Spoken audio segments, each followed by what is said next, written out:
Hello, I'm Hazel. I'm 38 years old and my ID number is 216045 and I live here in Cebu City. I am a positive outlook person, like very, how can I say, energetic.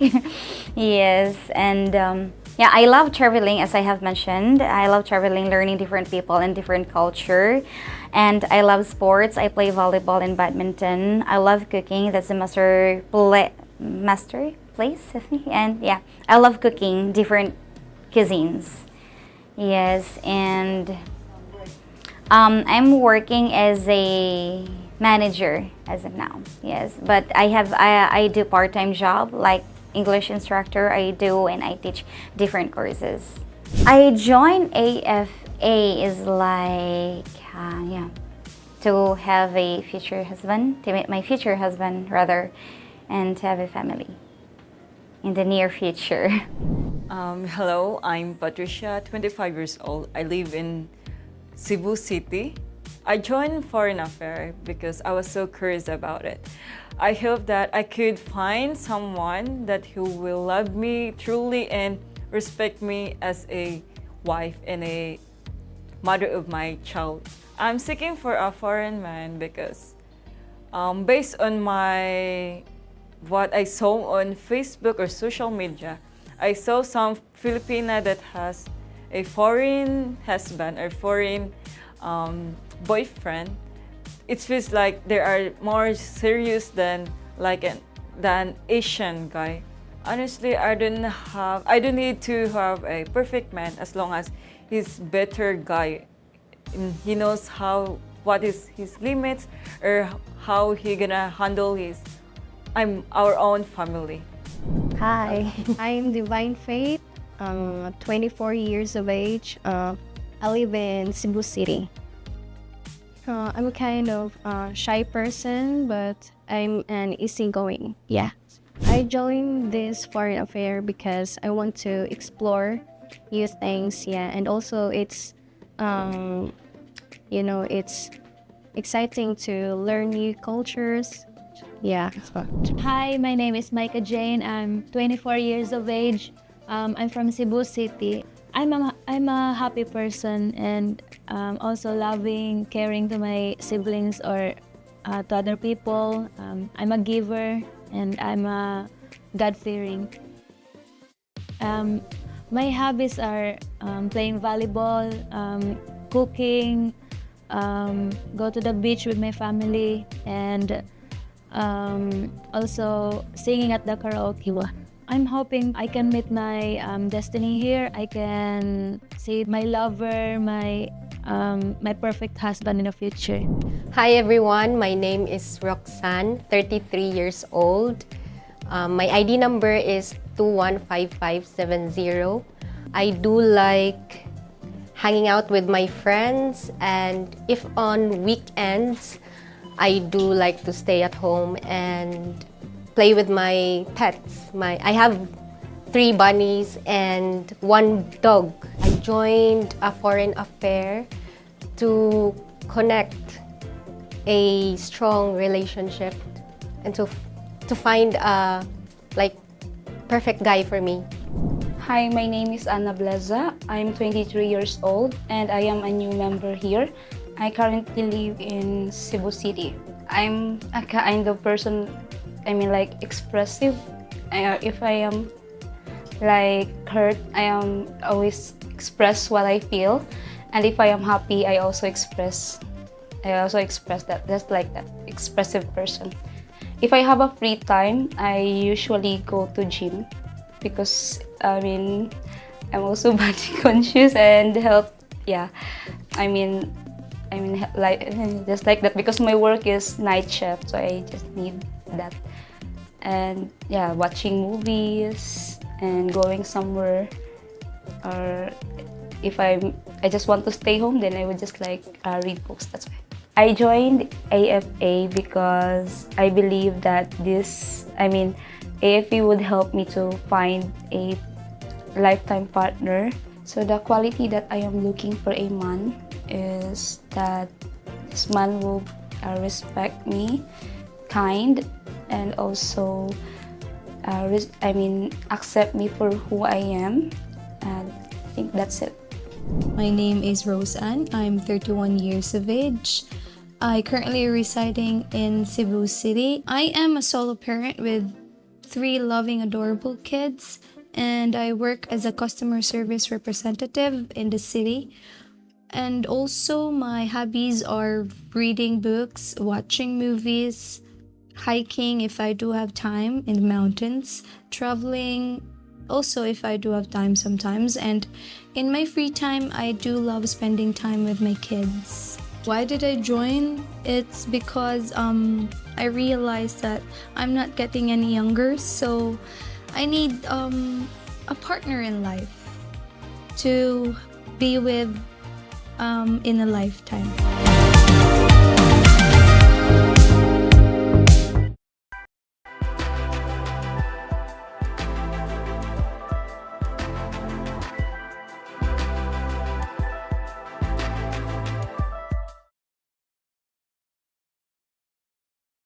Webcast, or whatever you want to call it, but we are here live. I think we're live. Yeah, we're live. We're live, right? Again, Anna and Dina are on assignment, and so they are not with us tonight. I know you guys really want to see them again. You will. I promise they're still alive and well, and they will be here. But for the time being, you have myself, who will be with you for the next hour, talking about all things international. And I am joined by a very special guest who is going to he's going to talk about all kinds of really cool things. His name is Steve. Steve, thank you for being with us tonight. You're very welcome, John. Steve and I go way back. Steve actually lives here in Arizona, and he was on the Kharkov Poltava Sumy tour way back, 2008? 2008, 2009. So cool. It was a long time ago. We were on that tour together. And we survived. Yes, it was fun. And since then, you've been over 2 or 3 times, right? That's correct. Okay, all right. And you went over on just like individual tours and things like that. Yeah, I did the one group tour with you, and then Right. it's been an individual tour since then. So. Okay. And you are getting ready to go back again, aren't you? That's correct. Cool. So what's first of all, before we even get into what you're going to be doing, let's talk about what you did and why. What got you interested in international dating and got you to go to Kharkov and to Sumy and to Poltava? I mean, these are places that most men have never heard about in the United States. Yeah, like again, I was single, still am, and I wanted to try something different. I saw an ad in a magazine that John had put together for Foreign Affair, and I thought, oh, this is kind of a really unique, interesting idea. So I thought, yeah, you know what the heck, let me go give this a shot. And so when the time came up, I said, well, I really like Europe, and I thought, well, let me go to Ukraine and see how that goes. I've never been to Ukraine before. I've been several times since, but so when it came up, I saw something for Kharkov, Eastern Ukraine, and Sumy and Poltava, and I was like, yeah, let's go on that one. I didn't even know you were even running the trip at the time, Right. so I didn't even really know you. So I thought, well, let me give it a shot and see how that goes. So, man, it was a great time. So, okay, let me ask you a really personal, honest question. Okay, I want a real. Okay. You forget you're talking to me. You're talking to some guy at a bar. You're having a beer. We're not being watched by millions of people out there. mm-hmm. Were you afraid that first time? Were you a little worried about that first tour when you got on that plane going to the Ukraine? You've never been before. You're going to this foreign land. What were you thinking? That's a great question. I can't really say I was afraid because I'd been to Europe and I traveled quite a bit before that. But not Ukraine. But not Ukraine. Right. I don't think I was really afraid until I landed and went through customs at the Kharkov airport Okay. because it looked like something out of World War II Russia. Right. And I was like, holy smokes, I think I just teleported back 50 years, We're or not in more. Kansas anymore. We're not in Kansas anymore. I was like, and they didn't look very friendly. And they didn't speak much English. They never look friendly. I They're just showed my they- passport and smiled, and I don't think I knew a lick of Russian at the time either. And I just kept on going. She looked at me like, okay, next. That's so funny. Yeah, so and then you got to the hotel, you did all that, and you went to a social. I mean, your first social, what was that like? Well, when I first did, I had no idea what to expect at first.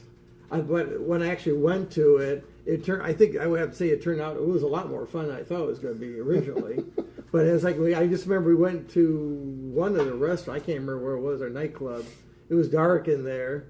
I went in there. I was like, holy smokes, this is interesting, But then we got in there, and a lot of women were already in there. Some were still coming in. Then we sat down at tables, and there was a dance floor. And this is the one I really remember seeing Kharkov.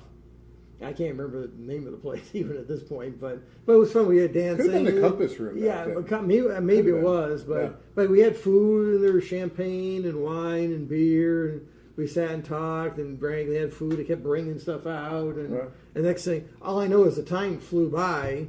And next thing you know, we were like done by 10:30, 11 o'clock, something like that. Right. And I was like, I'm beat tired. Let's go to bed, Because it's like going on a bunch of these mini dates all at once, isn't it? Yeah, and there were, I would say there were, maybe 24 women there or so? Maybe way more than that. More than that even. Yeah. There was probably, there had to have been at least a couple hundred. Yeah, I couldn't count that high. That's all I know. Yeah. So, but it was wild. But I mean, back in 2008. Yeah, I will have to say it was a little. It was a little bit fearful at first, but the people there and the women, they make you feel at home pretty quickly. They do. I mean, after about the first few seconds, a little like offer a drink or a little smile or something, then like they break the ice with them pretty quickly. And next thing you know, you're having a good time and you're talking, and the next thing you know, it's like, oh my gosh, I've been here for 4 or 5 hours. Where'd the time go to? Right. Okay, so you did the whole tour thing with the other guys. I know you met guys there as well. You met the women, you met the staff, all that. It was enjoyable, right? It was really fun. Yeah. Okay, then you decided to go back again on your own, and you actually did like a club, I think. Yeah, I did the Euro Club a couple times, and I really recommend that too. I mean, I think that takes a little bit more planning ahead, initiative, independence, and work on your part. Does a little bit. Because you have to sort of. You have a certain amount of time, and I recommend if you're going to do this type of a thing, you go for 2-3 weeks. Because if you just try to go over there in a week, you're not going to have a good time because you're going to be jet lag coming back. And even 2 weeks, I would say maybe 3-4 weeks. Take the time, and the money, and just go and be relaxed and then see how things go, and meet different people, go different places. And and then to just see what happens, But you have to be open to meeting new people, and open and flexible. I think you have to really be flexible, because if you want, I think a lot of Americans that go on some of these trips, like on bus tours or whatever, and it's like, oh, we're going to be here on this day, then we're going to be here on this day. It's like, if you're going to be completely inflexible, then I would say don't do this type of a tour. You know, and you got to sort of go with the flow and see how it goes. And some people you really like, some people you may not like as much. But again, you just you take it all in for what it is, and appreciate the country for the customs and that are different from the United States, and appreciate that, and then and that's one of the cool things is experiencing the different customs and the food and all the. I talk about this all the time. You guys are so sick of hearing me talk about this, but it's true. When you go to these places, it's just a huge social experience. You get to see and meet these different people. You get to see these different places. You get to taste the different food. You get to do all that, and you're meeting all these wonderful women at the same time. It's just so cool, right? There's so many different layers. Yeah, exactly. There's so many different layers of cultural experiences that you're going through. Yeah, like with food and drink and people, and doing all these, I've learned a lot just by going the 2 or 3 weeks maybe at a time. And it's like you don't get this kind of an education out of college or university. Okay, now here's the big question for you again. Okay, because guys get this question all the time that have gone with us and came back and didn't get married, right? And so here's the question, Steve.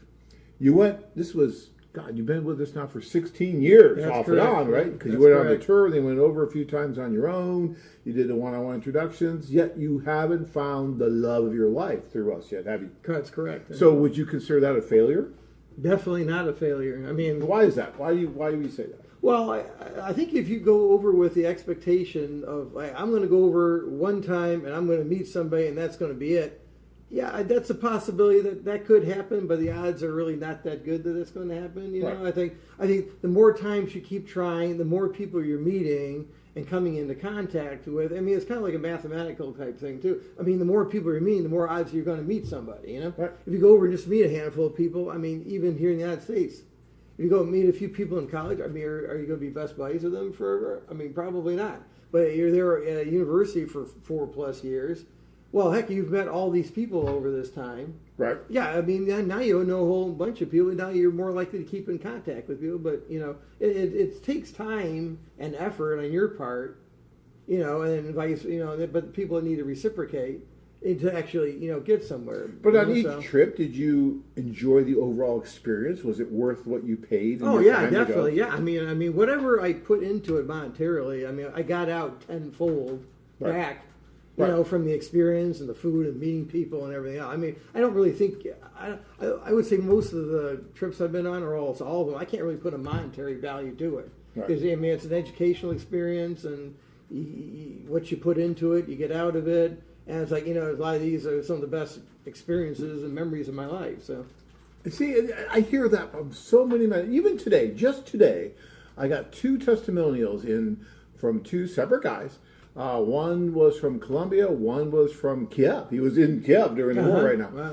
And they both said that it changed their life, that it was life-changing. And the one from Colombia said it was the best experience he ever had in something like this with travel and everything. He said even if, and he did meet a few women that he's really serious in and thinks he's going to move forward with one of them, but he said even if that didn't happen, he would have still raved about it and thought it was the best thing he's ever done.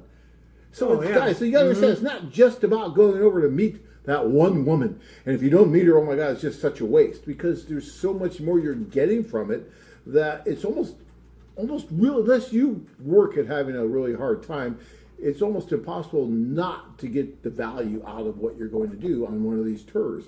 Way better than writing letters, wouldn't you say? Oh yeah, for sure. Because you're You can write letters, but I mean, it's where are you going with all this? Oh, I mean, you need to go over there and experience it. And yeah, I mean, again, like what you get out of traveling, I've really never had a bad trip anywhere yet, and I can honestly say that. So, you know, and it's like going. I mean, every time I've been to Europe, it's been awesome. I mean, I've gone to different countries, different cities. It's been different experiences. I've been to Germany several times. Can I say that every time I go to Germany, it's the same experience? There's no way. I've been there like 6-8 times. I've had 6-8 different types of unique experiences just going to Germany. Right. And I've been to several different cities and back, because I've got, you know, relatives like in the Munich area and other areas. You look German. Yeah, like parents' background is German. Yeah, And it's different every time. And I went there first like 1972 as I was like what, 5 years old. Went there during the Olympics, and I just went there last year. And from the time I first went there to now, it's like completely different. You know, the people have changed, the cities have changed, the culture has changed a bit, the food has changed a little bit, but it's still Germany, but it's different. And it's like oh, I know some people go to some of these countries like, oh, I've been to Germany once. Once you've been there once, you've seen it all. No, you haven't, because there's like 20 million. You could live in Germany for 100 years and not see everything. Absolutely. Or like the United States or Canada or Britain or any of these other countries. You know. Totally agree. All right, we got some questions for you, Steve. Okay. Sometimes these guys can be a little tough on their questions. They dig deep. So don't be offended. Okay. Say what you feel. Okay. But these guys are great. We have a very intelligent audience when it comes to international dating. And so they know the right questions to ask, so they're good. Okay. And we get some newbies, and sometimes they don't know quite as much as some of the guys that have been around with us for a while, but that's okay. We answer everybody. So here we go. Okay. Guys, feel free to ask Steve whatever the heck you want, okay? We don't censor anything. Whatever you want to ask. We're here. All right, here we go. First, we're going to start with Blue. 3 more weeks, and I will be in Mexico. Woohoo! All right, Blue, you get the applause. We're going to Mexico. We love that. That'd be cool. I gotta start using some of these other ones on here. How about this? No, that's crashing. Bad Blue. No, we Let's don't hope do that that. doesn't happen. No, we don't I want to do I that. thought it was No. like a toast or something. All right. Sorry. See, they shouldn't let me play with things. All right. I did have a little bit of Mountain Dew today, full disclosure, but not too much. No sugar though. A little, yeah. Well, no, it's diet. Oh, it's the diet. Oh, caffeine. okay, Gets gotcha. me. Roland Jr. I wouldn't mind dating a lady from Costa Rica. The ladies are very attractive and beautiful, also sexy ladies. Of course they are. I'm 62 years young. We won't say old. Never married, no kids. Okay. I had been hurt by, now you're what, 57. And you've never been married. That's correct. All right. Okay. Never too late, right? Although it gets right. harder as you get older. It doesn't get any easier, but That's never true. too late. I have been hurt by game playing ladies who want me to pay their bills. Yeah, well, that can happen. I am overweight and on disability.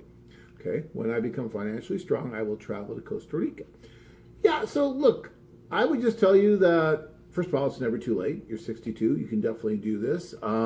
It's good to feel comfortable financially before you go, not just to do this, because our tours are really so inexpensive that it really shouldn't be that much of a financial burden. But getting married is a little bit of a step, and you want to make sure that you have your ducks in the row before you do that, I think. You know, and look, you want to be ready physically and mentally as much as possible, right? So if you're going to feel better by, you know, dropping a few pounds before you go, maybe you do that, right? If that's going to make you feel better and more comfortable in your skin, whatever's going to make you feel better, so that when you go there, you can be the best that you can be and make these things happen for yourself. Then that's what I would say. And sometimes doing that with a goal in mind, say, okay, I'm going to go next year to this Costa Rican tour. Because our schedule, it's already May. Our schedule is going to be up pretty soon for 2025, our 30th year anniversary year. Woohoo! Yeah, 30 years. That's amazing. That is amazing. You can tell by my gray hair that it's definitely 30 years. That's sad, isn't it? It's really sad, but that's the way it is. So you set this goal. You say, okay, you know, I am going to go a year from now, and I'm going to get ready for it. Now you have this thing to look forward to, and you work towards that. You know, financially you get in shape, physically you get in shape, and you just build towards it. And then you go, and you have a great time. And yeah, I think that's a great way to go. All right. Vane says, we are not tired of listening to you. This was my comment about Dina and Anna are going to be back soon. But we do need some eye candy to look at. Okay, and ask questions. What eye candy? What am I? Chopped liver? I mean, come on. You know, I'm starting to get a little complex here. I once went in, I told this story just a little bit while ago. Or something. I told this story just a little while ago. I'll tell it again. I went into a bank years ago. This woman was in line with me. This woman and I looked at each other. And she said, you look a little bit like Stephen King. And I said, people tell me I look a little bit like Stephen King. She goes, she said something like, he's not that good looking. And I said, he's not that good looking. She said, yeah, I know. I screwed that story up. I'm sorry. That was terrible. But in other words, yeah, I got this. There's eye candy, a little bit of eye candy. Steve's here. He's good looking. But I know what you mean. We don't compare with Dina and Anna. Just, yeah, guys, put some good looking women on the website. See, I drank too much Mountain Dew. I can't even tell the story. All right. Nate wants to know, how is Steve going to date there now with the war going on? So let's talk about this. When are you going to be going over? Yeah, well, I'm going to be flying over in 3 weeks. I'm going to be flying into Paris, France. And from there, I purchased a Eurail pass so I can take the train through over most of Europe, almost anywhere I want to go. So I'm going to take the train from there, go all the way into Poland to like Warsaw, and then go either there or go down to Krakow, and then from there take the train into Lviv, Ukraine. So he's going to go into Ukraine to the western part via train. Well, yeah, you can't fly. Because you can't fly in there. Yeah. So. And the western part is a little more mellow than. I just talked to a guy today who went to Dnipro, which is like almost on the Russian front. I'm like, God, you're my hero. You went there? Really? Yeah, he went there to meet this woman, and then he met another woman as well. And yeah, literally, he said that the bomb sirens are going off constantly, but he's just doing it. Oh, that's cool. I mean, well. So you're going to be in Lviv, which is it's a lot safer. Mellow, And then Lviv from Kiev, that's a long distance actually. If you checked out the mileage on that, that's hours by train to get there. So, well, logistically, because of this war, it is a lot more difficult to do things in the Ukraine and around Ukraine. Right, true. But I'll tell you one thing: the women really appreciate it when you're over there. Mm-hmm. Oh, the video. There's Dave. I just talked to him yesterday. Good old Dave. Shout out to you. All right, he's been on a couple of our tours with us. So Nate wants to know Nate wants to know, how is Steve going to date with the war going on? Well, very carefully, I guess. I mean, when you go over these countries, just don't act like a stupid American. Just use your brains and play it safe. Be careful. Use common sense. I emphasize common sense in all these countries when you're traveling outside the United States. Don't do stupid stuff. and be polite with the people that you're interacting with, you probably won't have a problem, you know? And one thing to keep in mind, too, is yes, there is a war going on. No, I'm not advocating that you go to the Ukraine while there is a war going on. Okay, Steve decided he wanted to do that, and he's going to do that. But there are millions of people who live in the Ukraine every day. They wake up, they go to school, they go to work, they go to restaurants, they go to plays, and they're living their life. All right, during this time of war, which is a terrible thing, but it is, you know, a relatively large country, and people are still living. So keep that in mind. But again, you know, if you're going to go over to Ukraine, you have to make that decision and that choice for yourself, because you are putting yourself somewhat in harm's way. There are sirens that go off, and if you're in the wrong place at the wrong time, you know, it can have devastating consequences. So keep that in mind. I mean, be smart too. Like, you know, if you're going over, that's why I'm here too. I mean, let John know where you're going. Here's the emergency contact number. Let your family know where you're at. You know, just don't go into a foreign country. Nobody knows where you're at. That's not the way to play it. And it doesn't matter if it's Ukraine, Mexico, Costa Rica, or whatever. You know, I mean, be smart about it. So if something does come up, I mean, heck, there could be a problem going to France, for gosh sakes, you know? Let somebody know, hey, this is emergency contact information. Here's my passport. Here's a picture of it, you know, play it smart. And then, you know, I mean, we do have a functional government, and, you know, our politicians, for the most part, you know, are trying to protect Americans here and abroad. That's their job. So, okay. So let's see. They want to know if you're doing an individual tour in Eastern Europe. You're kind of doing just totally individual. Yeah, totally individual Europe tour, correct. Yeah. So he's going to be meeting different women in different areas, some in Italy, some in Germany, some in Ukraine. So he's just kind of going and just doing one-on-one introductions with these different women. And we facilitate that, and we will help make these connections for him. And hopefully there will be no problem, and he meets everybody he wants to meet. But you never know for sure until you go, but we hope so. All right. Since there are Derek wants to know, since there are no speed dating parties in Ukraine now, how does Steve plan to meet the most women during his trip? Well, again, it's going to be individual. So, and it's in advance, and we're calling the women, we're setting up the time, we're helping to do all that and facilitate and arrange it so that they can meet. And, I mean, it is a lot trickier doing it this way. It is. But if you plan ahead with the train or a plane or whatever and make the most of your time, you can meet a lot of people still doing it this way. I mean, true, I will admit, if you just flew to Kyiv, you can meet a whole lot of women, guys, whoever, in like a small, short period of time. But you're staying at like one hotel and you're going maybe a couple different clubs. Doing it this way, you know, you've got to have some kind of like street smarts and know how to travel over there, know how to use a train. Their public transportation system is great, but you got to know how to use it intelligently and you know, don't be a slacker. You know, get up early in the morning. You know, make the most of your time. Don't sleep until noon. Otherwise, you're never going to meet anybody. You're never going to do anything if you can't get your butt moving in the morning. And I recommend, if you're going to hit the train or do traveling, do it first thing in the morning when you don't have a whole lot of people out there, or later at night. Then you know, use your time where use the daylight hours to meet people and see things, and then these off early morning, late, then take the train, do all your traveling then. That's good. And then you can go get some shut-eye at a hotel someplace later on, yeah? I remember a common saying among many of the guys when we used to do the group tours was, I'll sleep when I'm dead. Because they were just so busy doing everything, they didn't want to sleep. You definitely need to sleep when you're over, but, you know, sleep and then get up, eat well, drink a lot of water, don't get drunk every night. I mean, you're not going to have time to be drinking constantly and doing this type of thing. I'll tell you that. I know. That's just not good, so. All right. Well, Blue says, I like the speed dating that is in Mexico. In Ukraine, it was more like a club.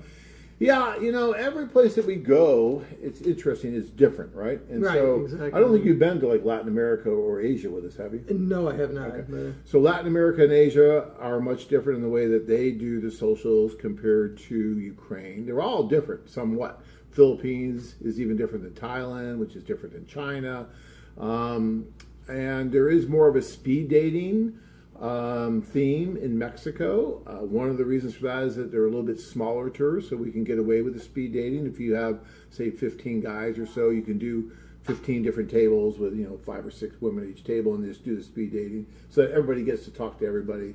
Whereas in Ukraine, yeah, sometimes you might have 200-300 or more women at a social with 30 guys, and it's hard to do speed dating with that many people and keep it organized because it's like herding cats. No one listens anyway. Hey, you gotta go to that table. No, I want to stay here. I moved. No, you didn't move. I watched. You did not move. You need to move because he didn't want to move because he liked the women at the table, that kind of thing. So it gets really hard. When it's smaller, we can police it better, right? And make it happen. noticed that too when I went to the first social with her. It was, you'd think it would be easy to hop from table to table to table. No, it isn't. No. You get comfortable with talking to somebody or a couple women, or you want to stay at the one table. You really got to grab yourself, pull yourself out of the chair, and force yourself to go to another. It's not. I've had to bring cranes in. It's to hard to do. I extract will the have to man admit, from a table. Yeah, it's tough. But you got to move around. And look, everyone's got a different preference. We have guys that love, like Blue, they love the speed dating theme or operation. And then we have guys that would much rather have the kind of open club type thing where you're just going and talking and mingling. So it really depends on you, right? And it depends on that social. I can tell you, I've probably been to 350 plus socials over the 30 years, and every one of them is different. Every one of them has a different vibe, a different feel, everything. So yeah. All right, let's see here. Duck. Lots of questions here. All right, here we go. Chris says, I was not really fearful, but nervous about traveling internationally. I got there and loved the experience. Yeah, that's cool, because once you get there, just say, okay, this is cool. I still got both my kidneys and everything. Life is good. And you start meeting all the different women and everything, and all of a sudden you just feel like, okay, this is fine, right? Right. The worst part is the flight over it. Once you're there, then it's great, so. Right. Daniel says, I probably wouldn't be going if not for AFA. Well, I appreciate that, Daniel. And a lot of guys have told us that. A lot of guys, I've been on seminars where, like in Texas, and these two brothers came to me, and they were probably around 50 something. I'm like, we've never left the state of Texas. Like you've never left the state of Texas. I've heard that a lot. But, oh my gosh. And but they said, well, we're going to go. We're going to get our passport and we're going to go. It got them motivated to get off their ass and to actually go. And that's great. Even if they don't meet the women of their dreams, at least they're going to experience another country, another culture. Right, exactly. Yeah. All right. And I will have to say, the more traveling you do, the more comfortable you get. I mean, the first time I went, I was a little nervous too. Every time you travel someplace or someplace new country, you feel more at ease because you're more used to traveling and flying and using a train and getting out of a cab or something like that. So. Blue says, I like the ladies more in Ukraine. At the Kyiv social, I was sitting and talking to ladies at a table, and the waiter dumped a tray of champagne on me. Yeah, that happens a lot at those socials in the Ukraine. I've been splashed with champagne many a time, Blue, many a time. Join the club. Chris says, the tour guide Gustavo made it a great experience. Gustavo's great. Gustavo's been with us probably for about 25 years now or so. He's been responsible for a lot of marriages, including his own couple, I think. So Gustavo is a great guy. We love him, and he's been around a long time. Don says, stay in one city and not use the time to go on a full tour. So Don's saying stay in one city as much as possible. And actually, Don, I would tell you that because we're not doing the Ukraine anymore, all the tours we do are one city tours. So you can just stay in that one city, whether it's going to be, if you do the Colombian tour, it's going to be Medellin or Cartagena or Barranquilla. So it's just one city. Now, sometimes you could do a back-to-back tour where you do two tours, like two full tours. Personally, I liked hopping around. I liked it too. I like 2-3 days to say, okay, let's go back 2-3 days. I mean, you got to see more. I like it too. Again, everyone has their preferences of what to do. But right now, that's how we're doing it. All right. Let's see. Sly says, Ukraine's got some beauties, no doubt. Oh, absolutely. They even make songs about it, Blue says, Ola still looking single and still looking good. Yeah. Olga, yeah. Malibu Ed, great webcast. Well, thank you. What's the best way to meet Ukrainian ladies via AFA? Go to Ukraine or meet them in a European city? I went on 2 previous AFA Ukrainian tours. Cool. I hesitate to tell guys to go to Ukraine because, well, there's a war there. And so, if you go to the Ukraine, you're going to be able to meet a lot of women. There's a big density of them there. Obviously, that's where they live. And so you're going to probably easier once you get there to meet the women. But again, there's a war going on. Yeah. You have to be careful. I mean, their personality does not change when they cross the border. No, they're still the same. They're still the same one, but when they cross the border, they're more spread out. That's true. So It's what a you're little- doing, you're going to have to it's travel tricky. to Italy to meet It's tricky, one, yeah. maybe Germany to meet one, and so it's a little bit trickier. It's definitely tricky. So you got to weigh it. There's a little bit of both. You're doing a little bit of everything. You're going to go into Ukraine as well, right? So it really depends. If there, make sure you need to know your geography too. If you got to take a map with you, or know where these countries and cities are in relationship to each other, because then you can plan ahead. And it's like, don't go to Great Britain and then you want to say, oh, now I want to go down to Romania. Now I want to go back to Spain. It's like, you can do it that way, but this is not. The countries are close together, but not that close. And like this. France alone is the size of Texas, just to let you know. So if you want to go to southern France or go to northern France or back to southern France, it's like, do you want to drive back and forth to Texas all the time? That's hours of train travel or driving. Yes. So use your time wisely, and then you have more fun too. That's a good point, and that's what I'm talking about is that density, right? So if you go to Kyiv, of course you're going to be able to meet a lot more women in a shorter period of time because they're all in that little city, not little city, but in that city there. Right. Whereas if you're going to meet one woman in France and there's maybe 2 or 3 women in France, but one's up northern France, one's southern France, one's it's just more difficult. Like Steve saying. Or be smart about it and say, hey, there's a bunch of women in Warsaw, Poland. Okay, if there's like 6, 7, 8, 10 women you might be interested, then fly yourself to Warsaw, and then you can meet a whole bunch. Absolutely. So. Don says, Ariana and Dina in Europe, I'm not telling. That is up to them to tell where they are, but they're being very productive. I'll say that. All right. Chris says, be financially ready to claim your woman. I'm a big believer in that you do want to have your ducks in a row financially before you decide to get married. And look, if you're marrying anyone, maybe she's from here, maybe she's from over there, maybe she's from Mars, I don't know. But wherever she's from, you want to have... I don't know. Look, you don't need to be Bill Gates. You don't need to be rich. You don't need to have that. But you need to have some kind of security that you can show a woman, because women look for that. They look for security. That's one of the things that they want in their life, especially if you're going to start a family. You're going to have children. They want to have that for their children. So keep that in mind. What's this one here? Let's see here. Well, we got to get to that order. Oh, it is. Order. You're jumping ahead. Don't be jumping ahead. I'll drive. So you'll get the questions. I'm navigating. All right. Let's see here. So Ben says, Steve or John? Okay, Steve. Okay. Do you have a recommendation for what mutual country to plan and meet the lady from either Russia or Ukraine if we do not want to be in their country? So if he's writing to someone in Ukraine or Russia, what's a good country to meet? Okay, so I would highly recommend meeting in like Poland or Slovakia or Romania. I mean, I've been to Romania time. That was a great country. I was like, hey, just go to the northern city in Romania. Maybe you can meet. Or go to the eastern end of Slovakia. I've never been to Slovakia yet. I'm going to try to go next month. Okay. I've been to Czech Republic, but not Slovakia. So you can go to the eastern part of that. Or go to Krakow. You could go to Warsaw, or I think it's Reshaw with Poland. It's right near the border. Go meet there. They could probably just come across it. It's not that far of a distance if you're already in Lviv to go to some of these other, to go across the border there. So you're already out there in the western part of Ukraine. So one of the, and I agree with everything you said. One of the things that you have to think about, though, is where they are in that country. Like Steve just said, they're large countries. And so, like, if she is in the western part of Ukraine, then Poland would be great. But if she's, say, in Odessa, then Moldova would be better. Right, yeah, it's, exactly. a lot closer and easier for her to get to. We have an executive client, 2 of them that are actually in Europe right now meeting these different women, and many of the women are traveling on buses to meet them in Romania and Moldova and Poland. So it really depends on the woman. In Russia, it's a little bit difficult. It's tricky in both Russia and Ukraine for these women to travel. And Russia is tricky too because they can't go to some countries on a Russian passport. Right. So it's difficult. Ukrainians are a little bit easier for them to get into other countries. But in both places, you can't really fly very easily. And so you got to be, it's not easy right now. Let's put it that way.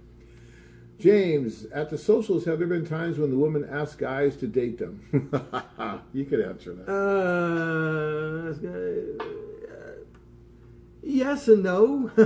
I mean, I don't think most of these women, they're not going to just come out there and say, oh, I want to marry you. Oh, I want to date you right away. You're going to have to talk to them quite a bit and spend time with them before you ever get to any of this level, you know what I mean? Because, you know, so it's like, I mean, I've talked to, you know, several women. If you go out with them once, twice, 3 times, 4 times, you might start getting somewhere. But if they're not going to start dating you after one date, and you're not going to date them after one day. I mean, so it's like, you know, I mean, think about it, you know. I mean, let's be smart here. Right. It's like they got to get to know you, you got to get to know them. Well, but he's just talking about dating, and I would say just dating. Yeah. I mean, the women will be a little more aggressive at the socials than normal because True. there's so many more women than there are exactly. men. Mhm. I mean, I've had women come to me and put their phone number in my pocket. That never happened to me, but That didn't happen to you? no, it didn't happen to me. Steve, But, we got to get you out there more.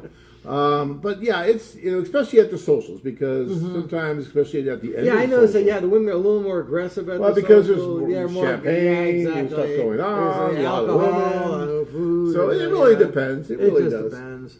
Raj wants to know, how about doing tours in neighboring countries of the Ukraine and invite the girls from Ukraine? Yeah, we know, Raj, we thought about that, but it's difficult because, It's again, tricky. it comes down to that density question. Yeah, there could be women in France, or there could be women in Poland, or women in Germany, but they're not all in one city usually. They're all over. Right. And so to get them all in one place to do that social, we've been looking at it, and we still may try, but it's not easy. Maybe you could pull something like maybe Munich or Frankfurt. Maybe pull It's something tough. out. That's tricky. Do you need a visa to get into Kyiv now? No. No. As long as it stays Ukrainian. Let's hope that, no, Yeah. you don't. Rick, hello. My questions are any Ukrainian ladies able to travel to places like Warsaw, Poland to meet? How are the travel visas for Ukrainian ladies? They don't need travel visas to go to Poland. No, They can just go on They their just go. The passport. Polish government allows them to Yeah. come right on over. So, So they can go. Absolutely. That's what we've been talking about. So right. they can go to Poland. They can go to Germany. Yeah. And that's even before the war that happened, where they right. were able to do that now on passports. Different for Russian women, but not for Ukrainian women, they can do that. All right. Talk. I'll bet. Okay. How do I meet my lady in Italy? Anyone else knows to women on the site only want to write letters, especially Chinese women. They do not like video calls, only letters. So look, I would say that if you're experiencing that, because we do lots and lots of introductions, and if they're only writing letters and they don't want to meet, then you need to let us know about it, and we look into it. And if it's an issue, then we deal with it. But please let us know. And you can write to afa@lovememail.com. That's one of our main customer service emails, and she can direct that to wherever it needs to go to. But because we tell you, and we firmly believe that, you know, you don't need to write forever. We don't want you to do that. We want you to meet. So yes, if you're having issues with that, please let us know so that we can help. yeah, I guess maybe the best advice is letters. Don't write too many. Just use it as a tool, or maybe like maybe just a short like if you need some information, or here's some of my information, or I don't know. What's your advice on the letter writing? I am not a big fan of it at all. I'm not really a huge fan and the either, video but- calls I am a fan of, because if you're going to go over to meet someone, I think it's a great idea to do a video call with her first, because that way you get an idea of what she looks like, if there's any chemistry, she gets a better idea of what you look like. Yeah, you can send photos back and forth, but when you're on video live, you get a better idea. Right, exactly. So if she doesn't want to do a video call, yet she's doing letters back and forth, there may be an issue. And you need to let us know, because then we can intervene, and we're not going to like yell at her or anything, but we're just going to say, well, what's the problem? Does your computer not work? I mean, why can't you do a video call? You know, now I could see someone not wanting to possibly do a video call if they've never had any interaction with you, and maybe there's an age difference or something like that. That's fine. We don't force anyone to do anything they don't want to do. But if they're corresponding back and forth and they seem interested, then the next logical step would be a video call, right? I agree. And so, yeah, so just let us know. We'll definitely do it. And as far as Italy, how to meet my lady in Italy, so you need to let us know about that too. If you email travel@lovememail.com, Anna can help you with that. She is in charge of assisting clients like you who are going to go over and meet the women individually. She's probably helping you in conjunction with Anna. Exactly. So that's the person you want to talk to for assistance in meeting one-on-one. And she can help set it up. She'll help do IMBRA. She'll help do all that for you so that you can meet and everything is is going to be, how should we say, legal in case you ever decide to do the fiancé visa, so we can show them the paperwork that you did IMBRA properly and it was all done correctly. All right? All right. So let's go to Ukraine Dave. Steve, since you have been to Ukraine several times, don't you agree with forgetting about contacting any women? Just go and let the women come to you. So he's talking about contacting before you go. Well, they may come to you, but you sort of need to take the initiative and go to them first. Well, so, I think he means like writing letters. Writing letters before. Yeah. Well, that's a really good question, Dave. I'm kind of mixed feelings. Is it better to write a letter first, or just maybe do a video call first, or just go over there first? I mean, I don't know. That's a really good question. I mean, I'm not. Sometimes maybe it helps to actually write a letter and send a letter discussing your personality, your likes and dislikes, what you're looking for, and then when you write that, then they can say, "Oh, I'm interested in what you're saying," or maybe I don't agree with anything you're saying, and then you can either continue with the communication, or they'll end the communication, or they'll just say, "Oh, we don't have anything in common," or something like that. But I would say, just be yourself. Say what you like to do, what you don't like. Tell them what you like, what you don't like. But you need to be honest about it, because they can see through deception or dishonesty, and nobody likes that, because it'll I mean, we don't like that either. It's like if you don't like people being dishonest with you, your family, friends, or whatever, and they don't like that either. So just be yourself. Tell them what you like. And chances are, if you're interested in doing a wide variety of things, you're active, they'll probably be interested. I think I can honestly say, I think I've only had less than 5 women I've ever written to or met that wanted nothing to do with me after that. I mean, I guess that's good, I mean, as long just have interest, and just don't act like you're a couch potato and all I do is sit on the couch, watch football, and go to a couple of sporting events. They might find that pretty boring or somebody. If you like to travel, they almost all like to travel.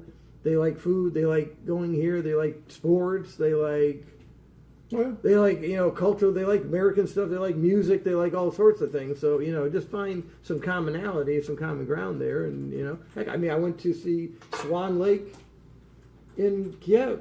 Very cool. The last time I was Nice. there, I saw it in Minneapolis, Minnesota here, but it was nothing like being there. It's like, this is totally cool. It's like I'm up there in the opera house in Kyiv and actually saw Swan Lake. It's like, this is awesome. Beautiful. So. Yeah, Dave, I would say, to me, it depends a little bit. Let's say if you're going to go to Colombia or Costa Rica or someplace, Thailand, you're going to do a group tour, then I don't think you need to write it all. I think you just go and you meet all the different women at the socials. You could do some one-on-ones, and you're going to be meeting so many different people that you don't need to write before you go. And I would say it's been my experience that about 50% of the guys that go on tours will write first, and the other half won't, and they all have about the same success when it comes to actually meeting the women. So I don't think you need to write a lot at all. As far as going over like what you're doing, Steve, individually, and just trying to meet the women one-on-one only, you might send like an introduction letter, maybe just so they know you're coming, obviously, and you want to meet them instead of just calling us and saying, because these women they have lives, they work, they go on vacation too. So you can't just expect them like, I'm coming to see you in Italy in June. Well, that's great. Maybe they're on vacation to Greece in June. Well, guess what? You're not going to meet. Maybe unless you want to fly to Greece, they probably wouldn't have a problem with that. Right. Or they may come to where you are, but odds are you're going to have to go to where they are. Right. So. All right. I'll bet says my buddy on the site is black, bro. He gets a lot of letters from Ukraine. So race does not matter. I'm actually jealous. And then a question from McKissick right above it is, are Ukrainian women any more open to men of color compared to before the conflict? So I guess if we're talking just about the Ukraine, I would say that they are just not used to meeting a lot of men of color. They're just not. There's not a lot of African-American men running around Ukraine. And Ukraine is very homogeneous when it comes to race. It's just very white. They don't have the mix that we have here in the United States, where we're very much more diverse. And thus they haven't had the experience that we've had with what's come with that, right? And so for the most part, yeah, I think it's great. You go over, and I've had many African-American men that have been on the tour with us, and they've done very well. They've met lots of different women. I will say when it comes down to really getting serious and marriage, sometimes the family steps in and is like, well, wait a minute, what's going on here? Well, you're marrying someone who's, outside your race, African American, and sometimes the woman may receive a little bit of pushback from family or friends, and I've seen that happen. Sometimes the woman will just say, no, this is what I really want, and move forward with it. Sometimes it can be an issue. So, but that can happen. So, but I would never let race stand in the way from going anywhere that we go, and just go. Definitely not. Yeah, So, it may narrow the population a little bit of women who would prefer only to marry, let's say, men in their own race. Okay, that happens here in the U.S. too. Yeah, exactly. But that's fine. You just go over and you'll have a wonderful time. So I wouldn't worry about it too much. All right.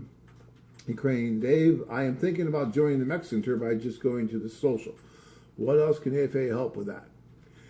Dave, well, call me Dave. I mean, you've been around for a long time, but social only is what that really means, social only. So when guys go to the social, they actually, it's usually intended for guys who are more experienced, who kind of like you, Steve, who've been to the tours, who've been over. Maybe they don't need the whole tour experience. Maybe they just want to go to the social to have that opportunity for contacts, make their own contacts, and then they can make their own dates the next day and they can just do everything on their own. That's really what a social only is for. And for you guys who don't know what I'm talking about, we do our group tours, and part of the group tours are these social events, these kind of speed dating events.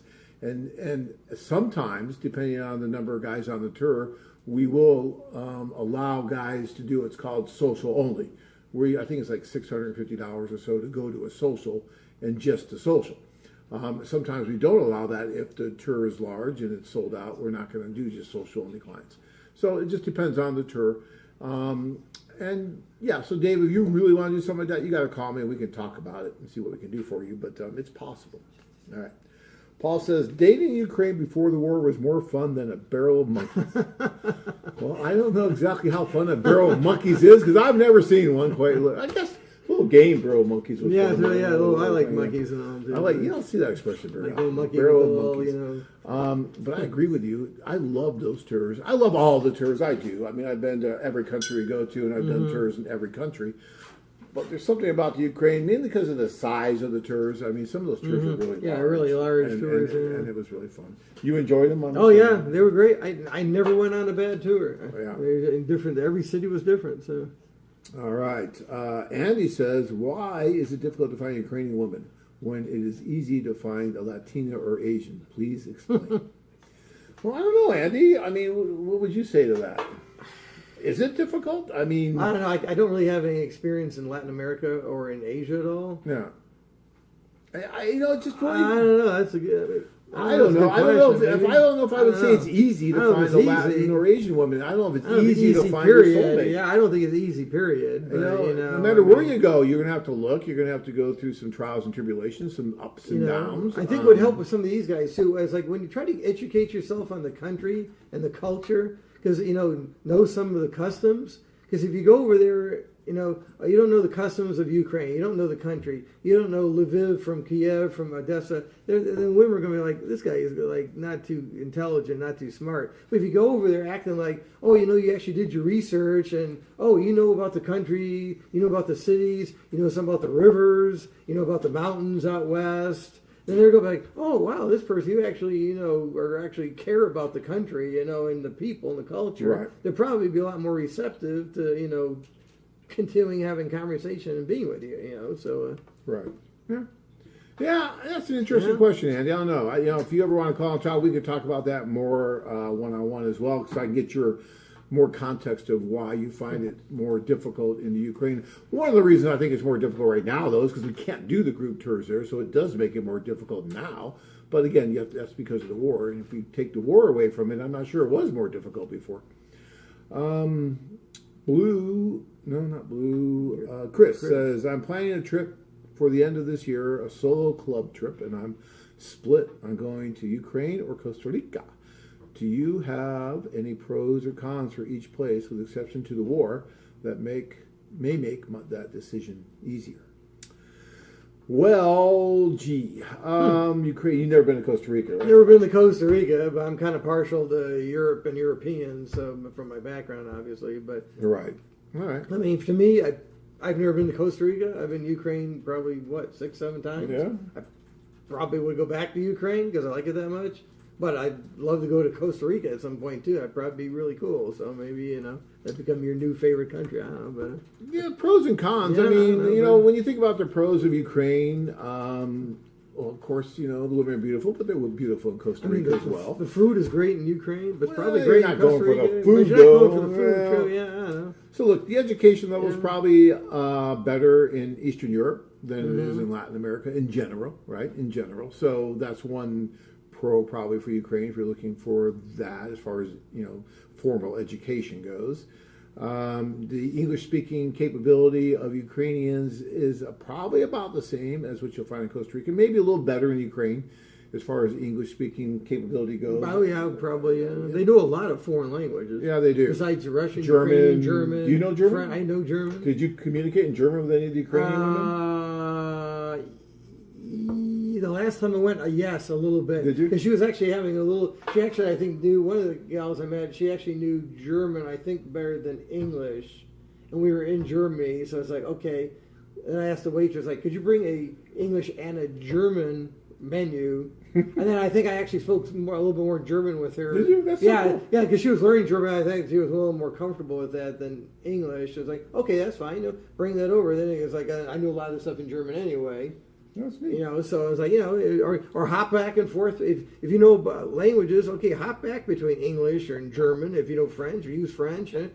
That is helping you out, and it makes you more fluent yourself in languages. So Chris, I guess it also depends on some of the parameters that are important to you to look at the pros and cons. I mean, like religion, for instance. In Costa Rica, you're going to find a lot of Catholic, whereas in Ukraine, it's going to be more what they call Russian Orthodox. And Orthodox, and it's a little bit different than Catholic. So I don't know how important religion is to you.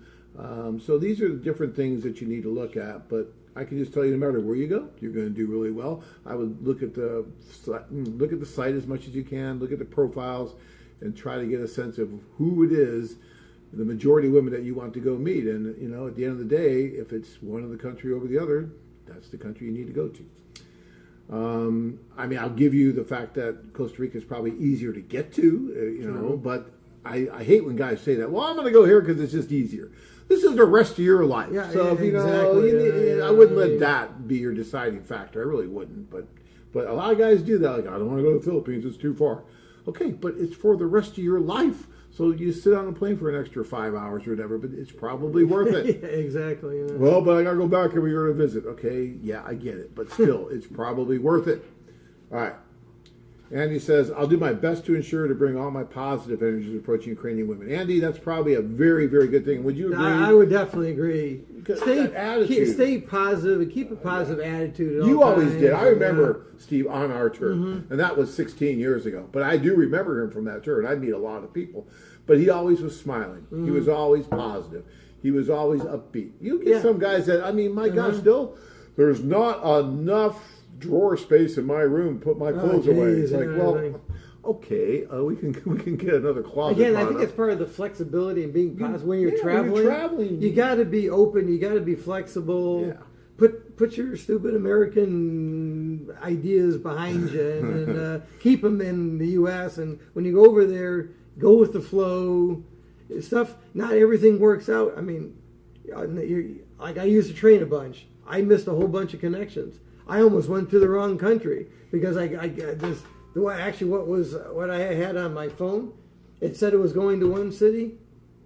It didn't go to that city. It went to another one. I had to ask a German guy sitting next to me who was younger. I said, hey, where the heck am I going? Because I don't even know this part of Europe, And he was like, holy crap, you got on, this doesn't go here at all. He goes, get off at the next stop and get on another train and go back on over. Because where they were going, like, whoa, wait, I've never seen this part of Germany before. That's it was so some cool. weirdo place, But again, be flexible. And if you make a mistake, you probably will, because it's not that easy traveling around. But just be flexible again and say, okay, I messed up. Boom, don't take it personally.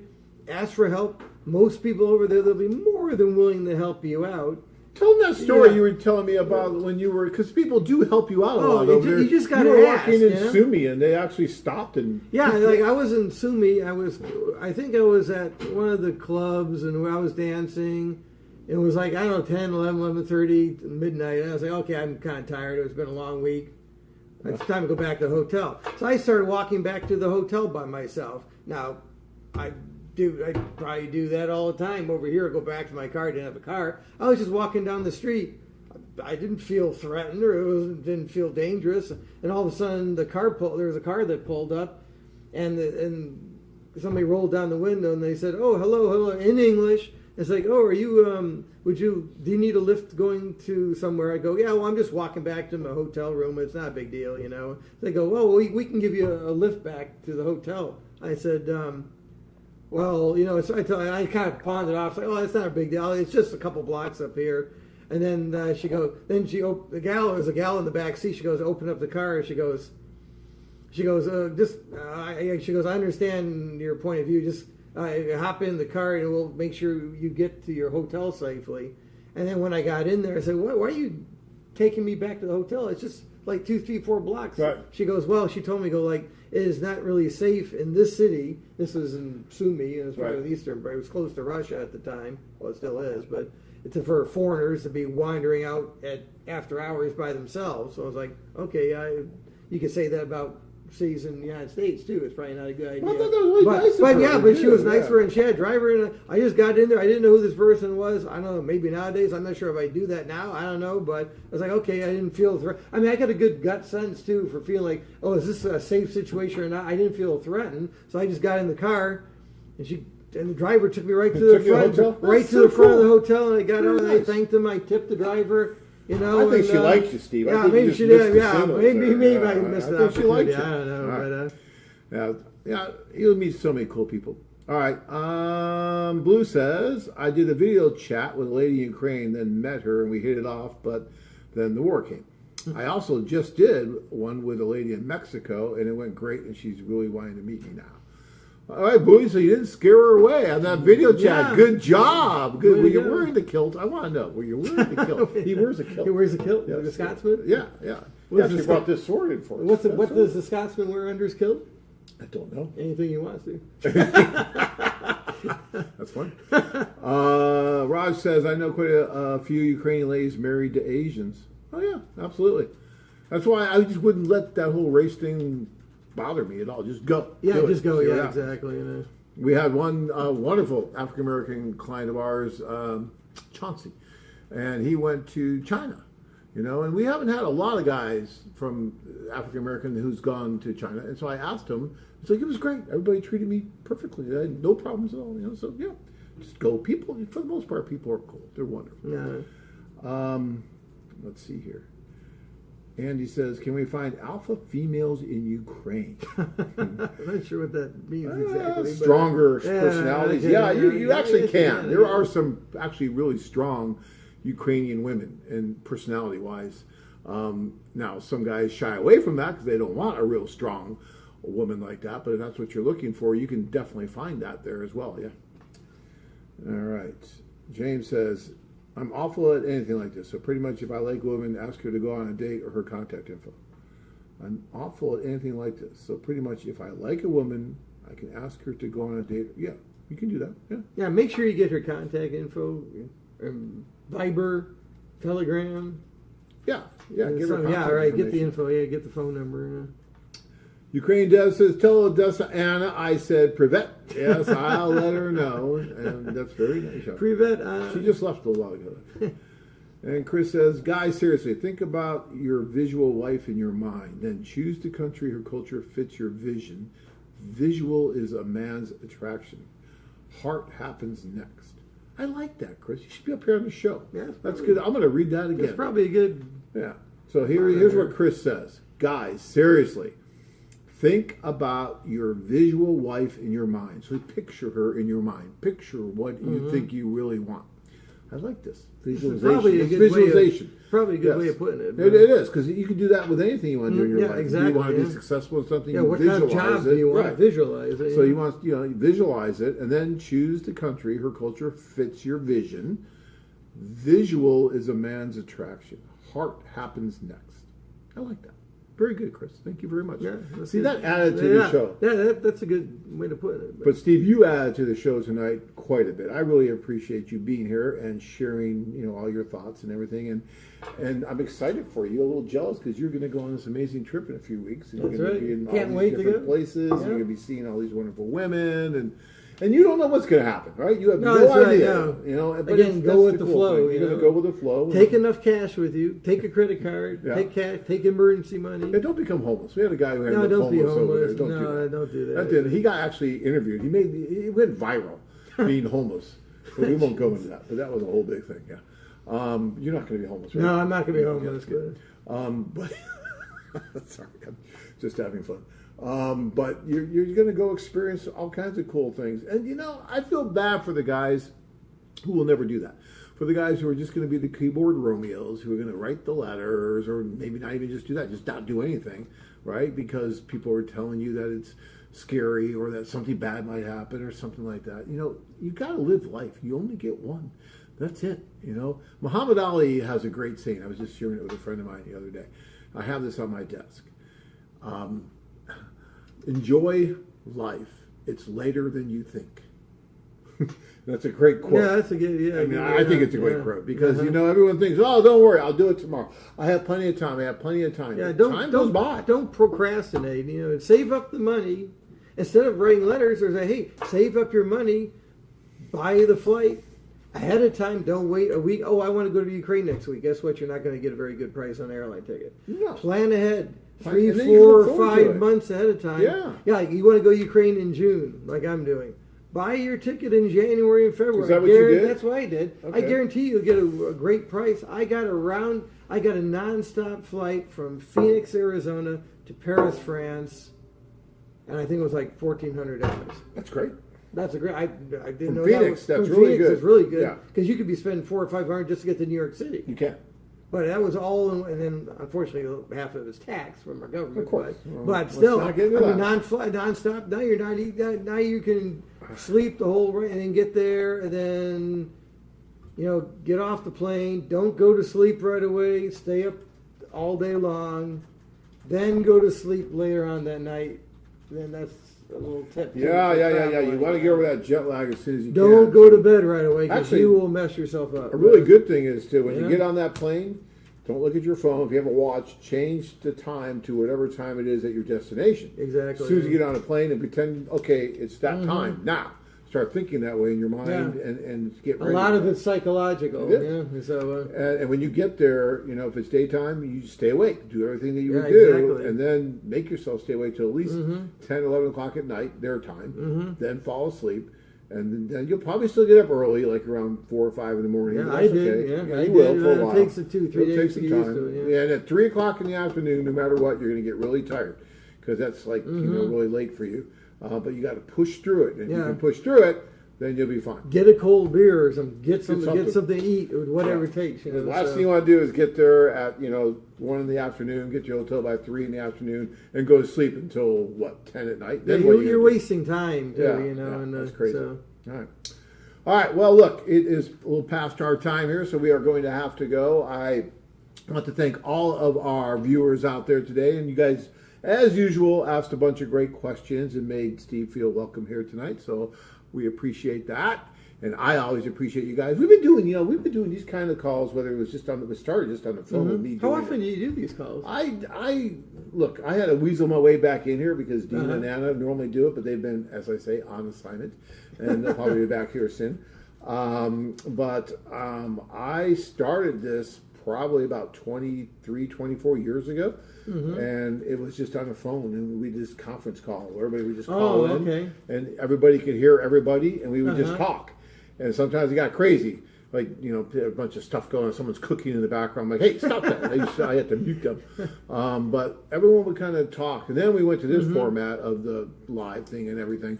But one way or another, every Monday night for 23, 24 years, whatever it's been, we've been doing this kind of forum to cool. exchange ideas. It's a great talk. form and idea, the question and answer. Yeah, it is really awesome, cool. yeah. And it's just a community. It's kind of a community thing, and I like doing it. I think it's cool. I love doing the seminars. By the way, guys, don't forget about the seminars. Phoenix, Salt Lake City, and Miami coming up here in another month or so, a couple months, but it's coming. So get your RSVPs in. All right. So, guys, we're going to let you go. Steve, I want to thank you so much for being with us You're tonight. very welcome, John. You were wonderful. Hopefully you're an inspiration to some of these guys out there that you're going to go and they're going to follow in your footsteps because you've already done it and you're doing it again. And so you wouldn't do it again if you didn't think it was a good idea. That's true. So. Right. All right. All right. Till next time, guys. Thank you so much.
Hello, I'm Hazel. I'm 38 years old and my ID number is 216045 and I live here in Cebu City. I am a positive outlook person, like very, how can I say, energetic.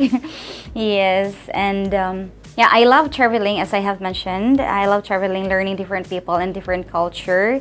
And I love sports. I play volleyball and badminton. I love cooking. That's a master place with me. And yeah, I love cooking different cuisines. Yes, and I'm working as a manager as of now. Yes, but I do part-time job like English instructor. I do and I teach different courses. I joined AFA is like yeah, to have a future husband, to meet my future husband rather, and to have a family in the near future. Hello, I'm Patricia, 25 years old. I live in Cebu City. I joined Foreign Affair because I was so curious about it. I hope that I could find someone that who will love me truly and respect me as a wife and a mother of my child. I'm seeking for a foreign man because based on what I saw on Facebook or social media, I saw some Filipina that has a foreign husband or foreign boyfriend. It feels like they are more serious than Asian guy. Honestly, I don't need to have a perfect man as long as he's better guy. And he knows what is his limits or how he gonna handle our own family. Hi, I'm Divine Faith. I'm 24 years of age. I live in Cebu City. I'm a kind of shy person, but I'm an easygoing. Yeah. I joined this foreign affair because I want to explore new things. Yeah, and also it's, it's exciting to learn new cultures. Yeah. Hi, my name is Micah Jane. I'm 24 years of age. I'm from Cebu City. I'm a happy person and also loving, caring to my siblings or to other people. I'm a giver and I'm a God-fearing. My hobbies are playing volleyball, cooking, go to the beach with my family, and also singing at the karaoke bar. I'm hoping I can meet my destiny here. I can see my lover, my perfect husband in the future. Hi everyone, my name is Roxanne, 33 years old. My ID number is 215570. I do like hanging out with my friends, and if on weekends, I do like to stay at home and play with my pets. I have 3 bunnies and 1 dog. I joined a foreign affair to connect a strong relationship and to find a perfect guy for me. Hi, my name is Odesa. I'm 23 years old and I am a new member here. I currently live in Cebu City. I'm a kind of person, expressive. If I am hurt, I am always express what I feel. And if I am happy, I also express that. That's like that, expressive person. If I have a free time, I usually go to gym because I'm also body conscious and health. Yeah, just like that because my work is night shift, so I just need that. And yeah, watching movies and going somewhere, or if I just want to stay home, then I would just read books. That's why I joined AFA because I believe that AFA would help me to find a lifetime partner. So the quality that I am looking for a man is that this man will respect me, kind, and also accept me for who I am. And I think that's it. My name is Roseanne. I'm 31 years of age. I currently residing in Cebu City. I am a solo parent with 3 loving, adorable kids, and I work as a customer service representative in the city.